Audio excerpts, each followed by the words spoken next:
Salaman. Assalamualaikum warahmatullahi wabarakatuh. Waalaikumsalam warahmatullahi wabarakatuh. Jurusan. Sebelum kita mulai pembelajaran, berdoa bersama-sama. Berdoa mulai. Bismillahirrahmanirrahim. Rabbi syrli sadri wa yassirli amri wahlul 'uqdatam min lisani yafqahu qawli. Rabbi zidna ilman warzuqna fahman. Amin. Oke, dengarkan kina mata. Andi Fauzan Ramadan. Anugrah Izin Foli. Aulia Pratiwi. Alfa. Cahaya Pelangi Jufri. Elma Firdaus. Makfi Ramadhani. Mirsya. Muhammad Raihan. Jangan dimain HP nah. Muhammad Aidil. Hidayat Saputra. Nur Fajar. Reski Dwi Anugrah.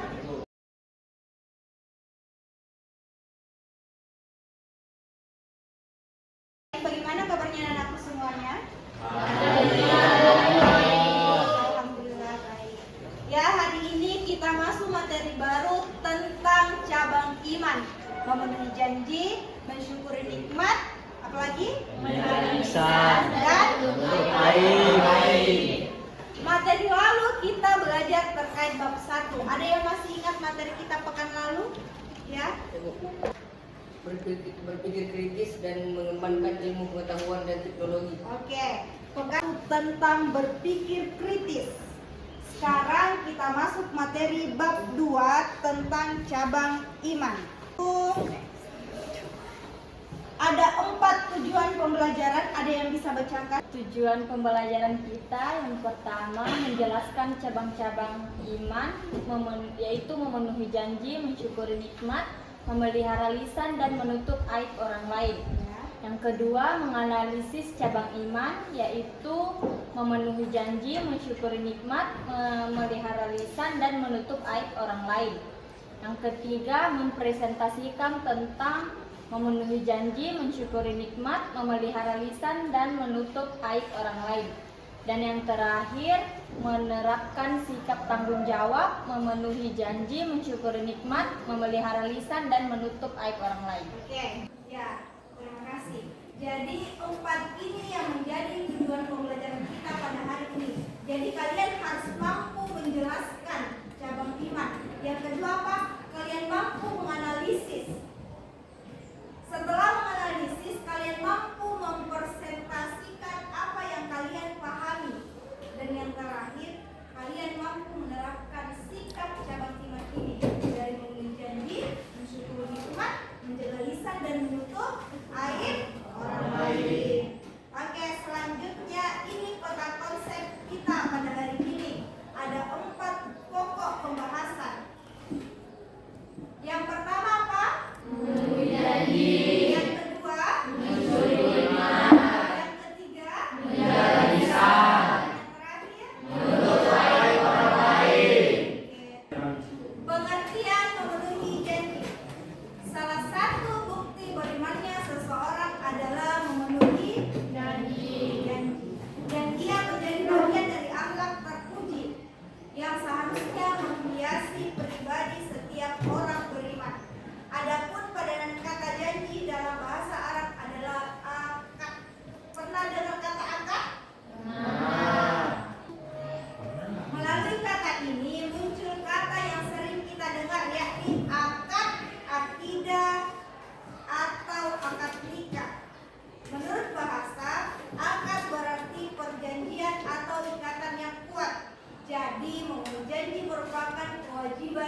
janji, dan ia menjadi bagian dari akhlak terpuji yang seharusnya menghiasi pribadi setiap orang yang beriman.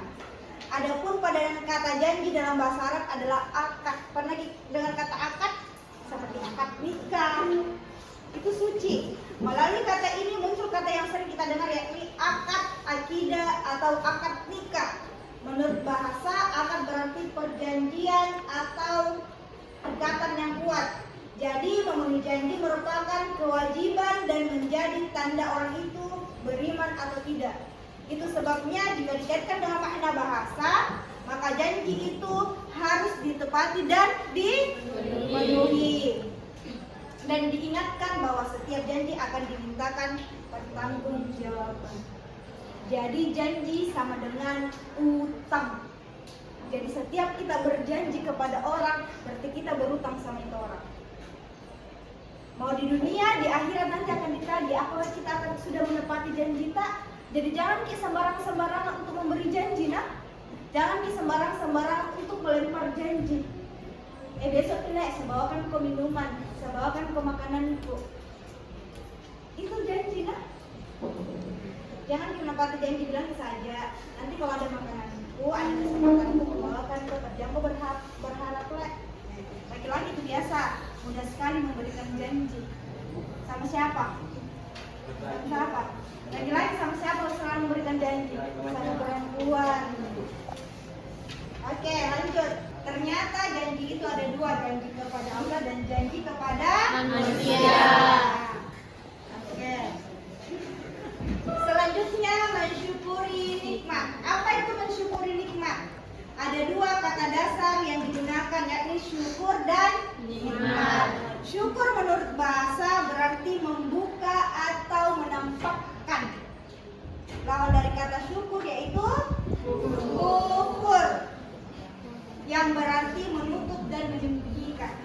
Syukur merupakan bentuk dari keridhaan atau pengakuan terhadap rahmat Allah Subhanahu wa taala dengan setulus hati. Makna lainnya adalah pujian atau pengakuan terhadap nikmat Allah Subhanahu wa taala yang dibuktikan dengan kerendahan hati dan ketulusan menerimanya. Jadi bentuk syukur tak sebagai untuk mengungkapkan rasa syukur tak sama Allah itu apa yang biasa diucapkan? Alhamdulillah. Alhamdulillah. Jadi bentuk syukur tak itu yang harus kita ucapkan kepada Allah itu alhamdulillah. Apa artinya alhamdulillah? Ada yang tahu apa artinya alhamdulillah?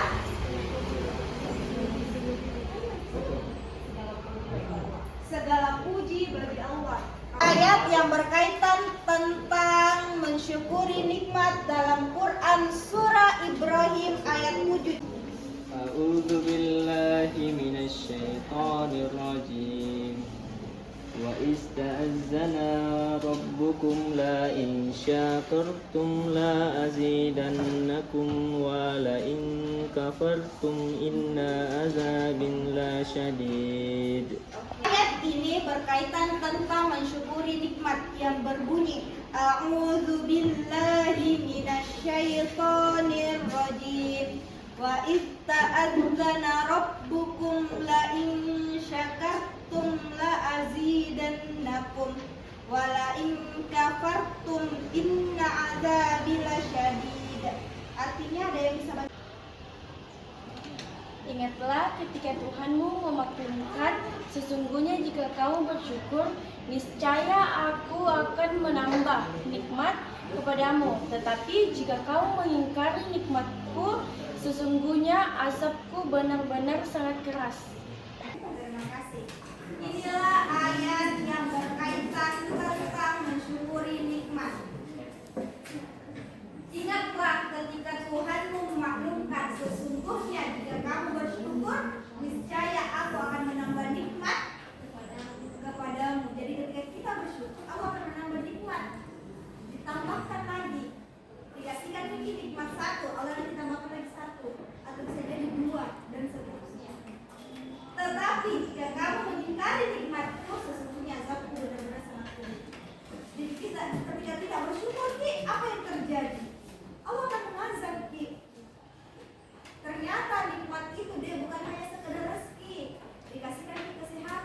bisa melihat, bisa mendengar, itu nikmat.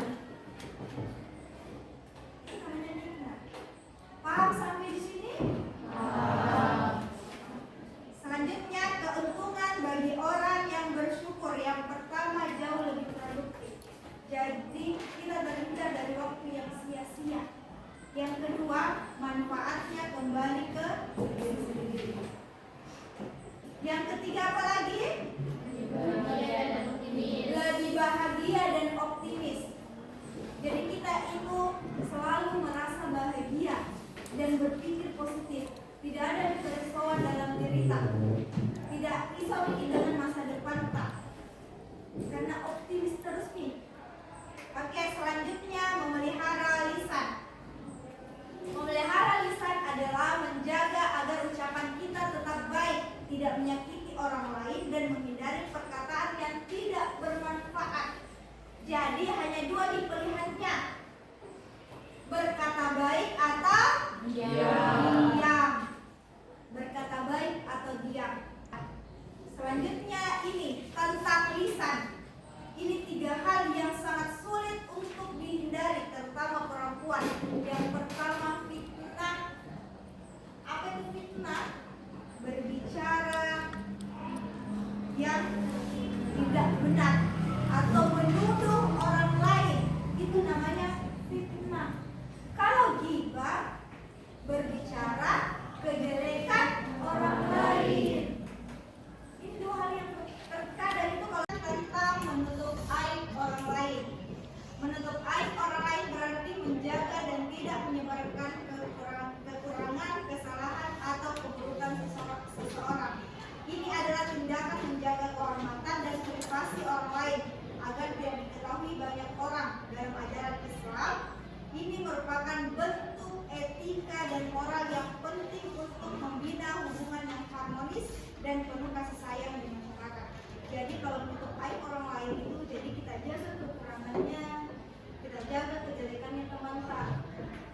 Jadi ketika kita berusaha untuk menutup aib orang lain, Allah juga akan tutup aib kita di dunia dan di akhirat. Apa hikmah menutup aib orang lain?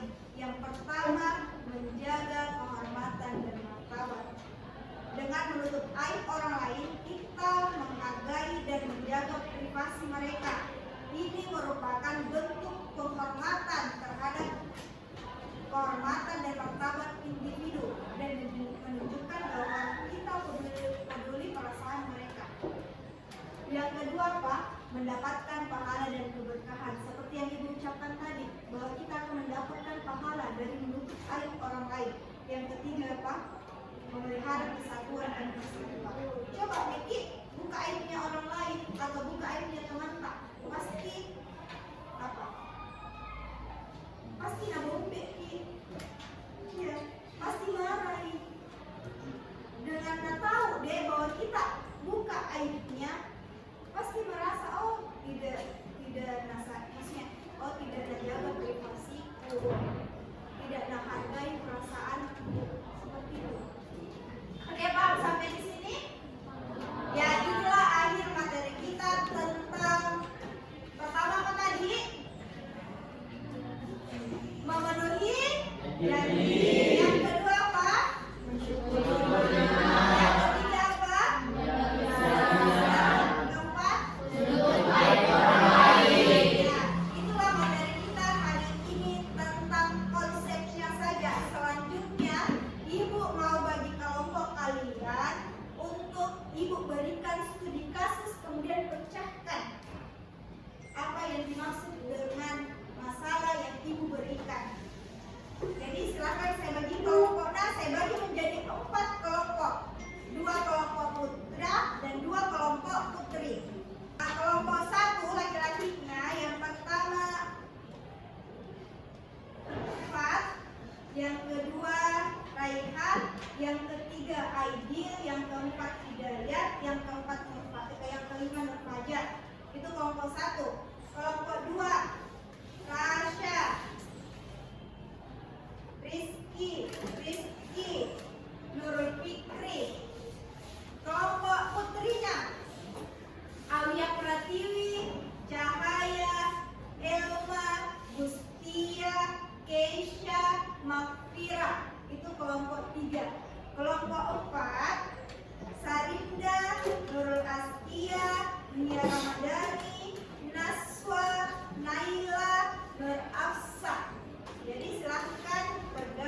Jadi, Ibu kasihkan studi kasus terkait materi kita. Nah, jadi kelompok 1 itu tentang memenuhi janji.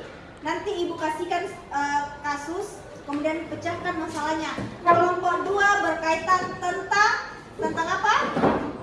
Mensyukuri nikmat. Yang ketiga, kasus pertama untuk kelompok 1, yaitu kasusnya tentang seorang siswa. Silahkan dengarkan, nah, kemudian catat. Seorang siswa selalu datang terlambat ke sekolah, meskipun dia berjanji bahwa wali kelasnya untuk datang tepat waktu. Hal ini menyebabkan wali kelas dan teman-temannya kehilangan kepercayaan kepadanya. Itu kasusnya. Pertanyaannya, bagaimana sikap memenuhi janji dapat membantu siswa tersebut memperbaiki kepercayaannya? Silakan cari, nah. Kelompok 2, kasusnya, dengarkan kasusnya, nah. Di kelas, seorang siswa mendapat nilai baik. Oke, saya ulangi. Di kelas, seorang siswa mendapat nilai lebih baik daripada teman-temannya, tetapi tetap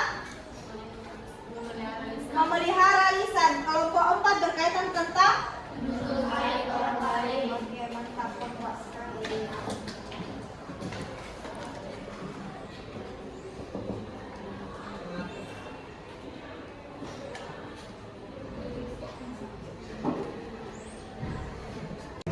Oke, kelompok 1 silahkan presentasikan hasil diskusinya. Assalamualaikum warahmatullahi wabarakatuh.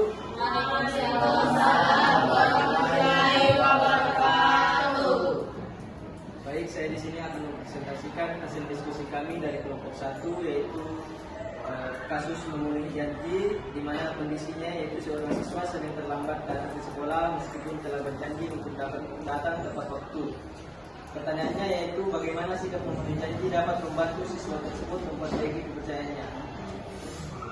Dari hasil diskusi kami, jawaban kami yaitu memenuhi janji merupakan bentuk tanggung jawab dan integritas.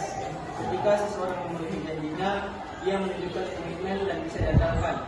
Siswa yang sering terlambat harus mulai memahami bahwa dengan menepati janji, datang tepat waktu, ia akan mendapatkan kembali kepercayaan dari wali kelas dan teman-temannya. Setiap kali siswa datang tepat waktu, kepercayaan mereka akan meningkat sedikit demi sedikit. Dan tentunya ini juga menunjukkan bahwa siswa menghormati orang lain dengan tidak mengabaikan komitmen yang sudah mereka sepakati. Oke, itulah jawaban dari kelompok 1. Beri aplaus dulu. Luar biasa ya jawabannya. Selanjutnya kelompok 2 bagaimana? Bisa dipresentasikan? Ya, silakan. Baik, assalamualaikum warahmatullahi wabarakatuh. Waalaikumsalam warahmatullahi wabarakatuh. Saya akan mempresentasikan hasil dari kelompok kami dengan pertanyaan bagaimana seharusnya siswa tersebut bersyukur nikmat yang telah diberikan kepadanya. Jawaban dari kelompok kami, bagaimana siswa tersebut harus belajar untuk bersyukur nikmat yang telah diberikan kepadanya dengan menyadari bahwa nilai yang ia capai adalah hasil dari usaha dan berkat dari Allah Subhanahu wa taala. Fokus pada perbandingan dengan orang lain hanya akan menimbulkan rasa iri dan tidak puas yang merupakan tanda kurang bersyukur. Dengan mensyukuri nikmat, siswa akan merasa lebih bahagia, percaya diri dan bisa memperbaiki diri tanpa terbebani oleh orang berbandingan dengan orang lain. Syukur juga dapat lebih memotivasi untuk terus berusaha lebih baik, tetapi tanpa kehilangan rasa penghargaan atas apa yang sudah diperoleh. Oke, beri tepuk tangan dulu untuk kelompok 2. Selanjutnya kelompok 3. Silakan presentasikan. Assalamualaikum warahmatullahi wabarakatuh. Waalaikumsalam warahmatullahi wabarakatuh. Baik, di sini saya akan mempresentasikan hasil diskusi kami. Kasus ketiga yaitu memelihara lisan. Kondisinya, siswa menyebarkan gosip negatif tentang temannya karena merasa iri yang menyebabkan keretakan dalam hubungan pertemanan. Pertanyaannya, apa yang bisa dilakukan untuk memelihara lisan dan menghentikan penyebaran gosip? Jadi jawabannya itu untuk memelihara lisan, kita harus memahami dampak buruk dari menyebarkan gosip, yaitu dapat merusak hubungan persahabatan dan menciptakan lingkungan yang tidak sehat. Langkah pertama adalah menghentikan gosip yang sudah beredar dan meminta maaf kepada teman yang menjadi korban gosip. Siswa juga harus belajar untuk mengendalikan rasa iri dan mengarahkan perasaan itu ke arah yang positif. Misalnya dengan berusaha lebih baik tanpa harus merugikan orang lain. Memelihara lisan adalah bagian dari menjaga kehormatan diri dan orang lain, serta menghindarkan diri dari dosa. Oke, berikutlah untuk kelompok 4. Yang terakhir kelompok 4, silakan. Assalamualaikum.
Untuk menutup materi hari ini, oke, silakan semua rapikan bukunya, kita siap-siap untuk pulang. Di sini lah posisinya. Nanti pertamanya bawa pulang. Seperti biasa, saya silakan.